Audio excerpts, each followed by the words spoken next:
Bien, ya es lunes 24 de agosto de 2026.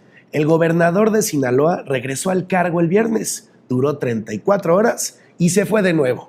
En ese mismo periodo, el jefe de la DEA declaró que funcionarios mexicanos de alto nivel trabajan con los cárteles. Y un robot chino le rompió el récord a Usain Bolt y se estrelló contra un muro. 3 noticias que comparten un denominador. Nadie sabe cómo parar lo que ya se puso en marcha. Soy Íñigo y esto es México Centro.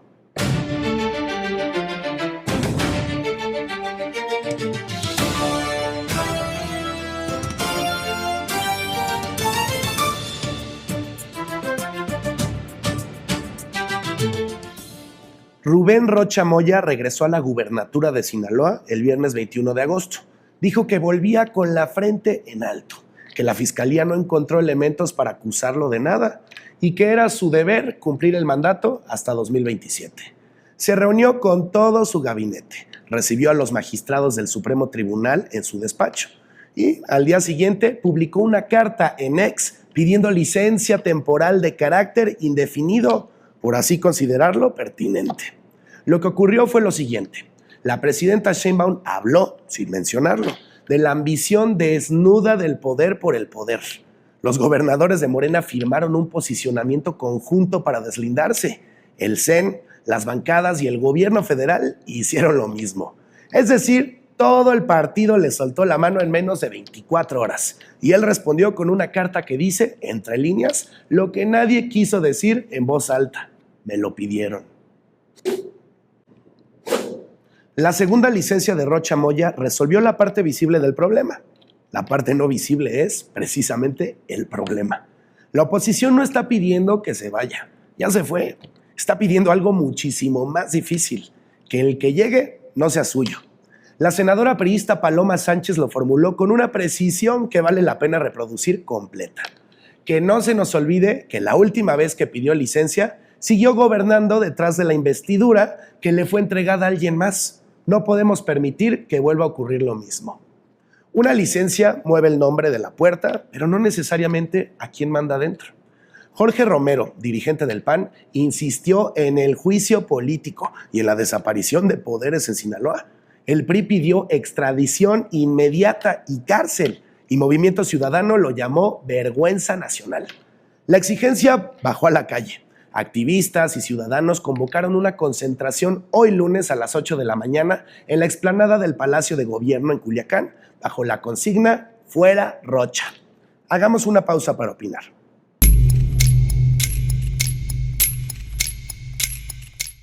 Rocha Moya regresó a la gubernatura de Sinaloa como quien entra a una fiesta donde nadie lo invitó. Y al día siguiente tuvo que volver a pedir licencia porque hasta los suyos le apagaron la música. Después de 3 meses fuera del cargo por acusaciones de Estados Unidos sobre presuntos vínculos con el cártel de Sinaloa, el gobernador volvió diciendo que tenía la conciencia tranquila. Pero la presidenta, Morena, y varios gobernadores marcaron distancia. Decisión personal. Dijeron, traducción política, ese muerto no es mío. El numerito duró poco, pero dejó ver mucho. Rocha intentó medir fuerza. Sheinbaum no quiso cargarlo. Morena calculó costos y el Congreso tuvo que procesar otra salida. Todo como partida de ajedrez guinda, salvo por un detalle insignificante.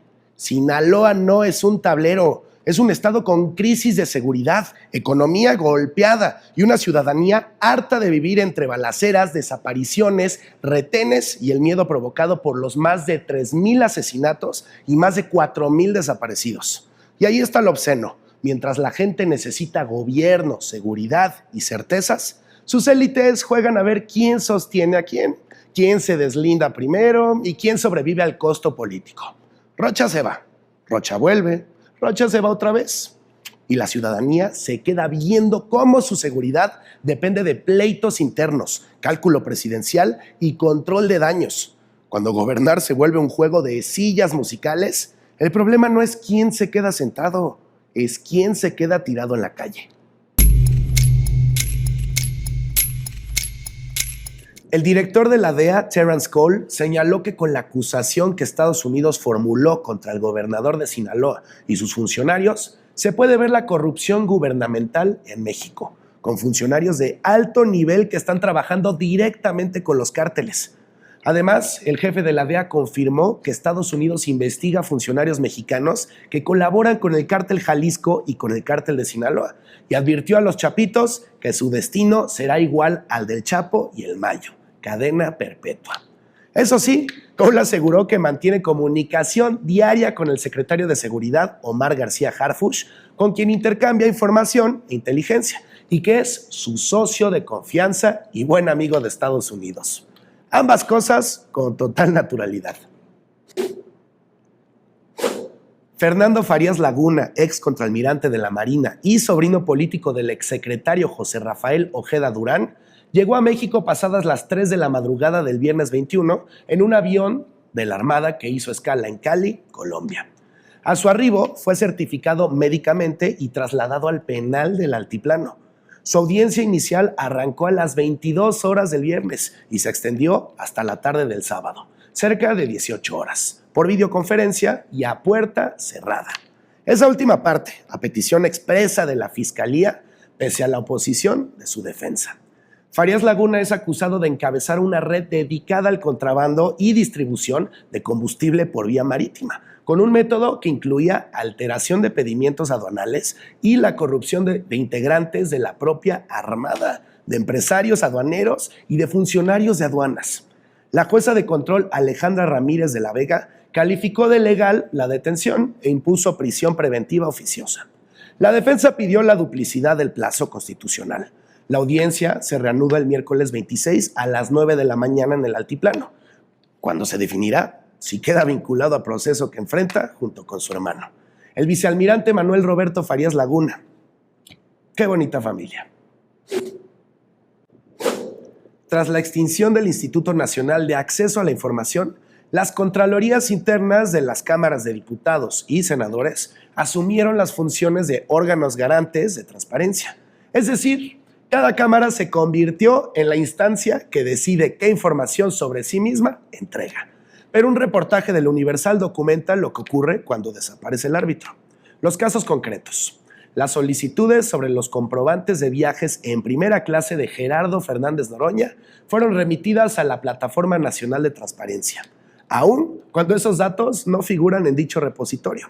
Los comprobantes de gastos con cargo al presupuesto del Senado de Adán Augusto López fueron negados de plano. Los costos del evento de la diputada Andrea Chávez sufrieron trabas en su entrega. Y en junio, el Senado reservó por 5 años las facturas, contratos, pólizas y recibos del ejercicio fiscal 2025, correspondiente al año de la presidencia de Noroña en la mesa directiva. Los números de contexto. Solo en los primeros 9 meses de 2025, el Senado entregó 551,211,000 pesos a las bancadas, 61,200,000 mensuales.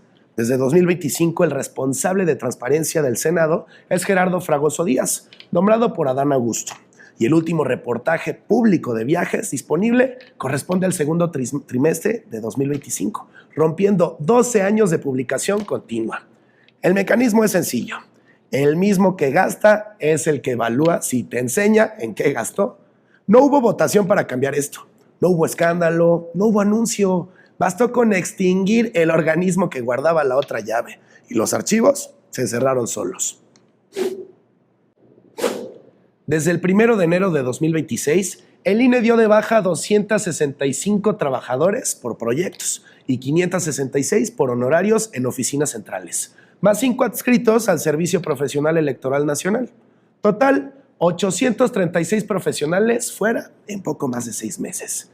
Las áreas más golpeadas son la de Unidad Técnica de Transparencia, que perdió 195 personas, la Dirección Ejecutiva de Prerrogativas y Partidos Políticos, 79, la Unidad Técnica de Servicios de Informática, 67. En la Dirección Jurídica salieron 21, en la Subdirección que produce y distribuye la credencial para votar, 20, y en Capacitación Electoral, 17. El proceso electoral arranca el 10 de septiembre, es decir, en 17 días. Lorenzo Córdoba, expresidente del instituto, puso el dato en perspectiva. 836 personas equivalen a más del 5% de todo el INE. pero como las bajas son solo en oficinas centrales, en realidad estamos hablando de la renovación de prácticamente 15% del cuerpo técnico central. Y agregó la frase que importa. En materia electoral, la gente con experiencia funciona como memoria institucional. Sabe qué hacer cuando falla el sistema, cuando el paquete no llega, cuando la casilla no abre. Lástima que la memoria institucional no se contrata por honorarios un mes antes de cada elección. La Secretaría de Seguridad y Paz de Guanajuato emitió una alerta sobre los fraudes que proliferan con el arranque del ciclo escolar. Las 3 señales que identifica como focos rojos: precios demasiado bajos, muy por debajo del mercado; la exigencia de depósitos anticipados antes de entregar la mercancía; y los enlaces enviados por mensaje que suelen dirigir a sitios falsos que capturan datos bancarios. La primera de esas señales merece un momento. Le están diciendo a una familia que anda contando los pesos para completar los útiles de sus hijos que desconfíe justamente de lo que le haría alcanzar la oferta barata. La advertencia es correcta, pero también es el terreno exacto donde opera el fraude en agosto. No por avaricia, sino por urgencia. Las familias no caen en estas trampas por descuidadas, caen porque necesitan que les alcance. Las otras 2 señales son más concretas y conviene grabárselas. El negocio que exige depósito anticipado antes de entregar nada y el que manda un enlace por WhatsApp en lugar de una dirección verificable no son opciones de compra, son el fraude ya en curso. Las autoridades recomiendan verificar que los vendedores en línea tengan historial y reseñas comprobables, desconfiar de quien solo acepte transferencia, no ingresar datos bancarios en enlaces recibidos por mensajería y preferir comercios con mecanismos de reembolso. Ediciones Era publicó un comunicado que cimbró al mundo cultural mexicano. La editorial, fundada en 1960 por los hermanos Neus, Jordi y Kiko Espresate, José Azorín y Vicente Rojo, anunció la suspensión de actividades y el cierre paulatino de cuentas con librerías y puntos de venta. 2 oraciones marcaron el momento. El mercado del libro ha cambiado tanto que no nos permite vivir de las ventas de nuestros libros. La red de librerías que existía antes de la pandemia y que garantizaba nuestra subsistencia desapareció, al grado de que las ventas se desplomaron hasta ser apenas del 25% de lo que eran antes. Era publicó a Juan Rulfo, José Revueltas, Carlos Monsiváis, Elena Poniatowska y Antonio Turok. Su catálogo ronda los 1,200 títulos y es probablemente el más importante de la edición independiente mexicana. El miércoles 19, la propia editorial corrigió el relato con una frase que es, en sí misma, un ejercicio de estilo. Las noticias tienen dificultades para suplantar a los chismes, pero esto es lo que está sucediendo. No cierra, reduce al mínimo sus operaciones. El catálogo permanece. El viernes 21, el Fondo de Cultura Económica, que dirige Paco Ignacio Taibo II, se reunió con Era para evaluar opciones de apoyo. Ojalá que de esa reunión los editores de Era, además de salir apestando a cigarro, lo hagan con una oferta firme bajo el brazo. El sábado, en los Juegos Mundiales de Robots Humanoides en Beijing, un robot bípedo llamado Lightning, creado por la empresa china Unitree, corrió los 100 metros en 9.32 segundos. El récord de Usain Bolt es 9.58, establecido en Berlín en 2009. Otro robot, el Tiangong Ultra del Centro de Robótica Humanoide de Pekín, también rompió la marca con 9.39.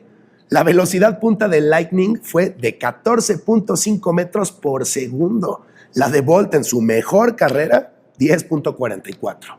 Tardó 17 años, pero alguien o algo bajó esa marca.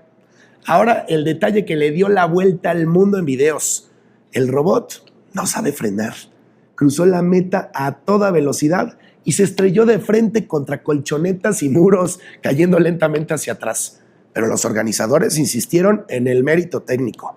Hace apenas un año, en la edición anterior, esas máquinas eran lentas y pesadas y apenas completaban un sprint en pista.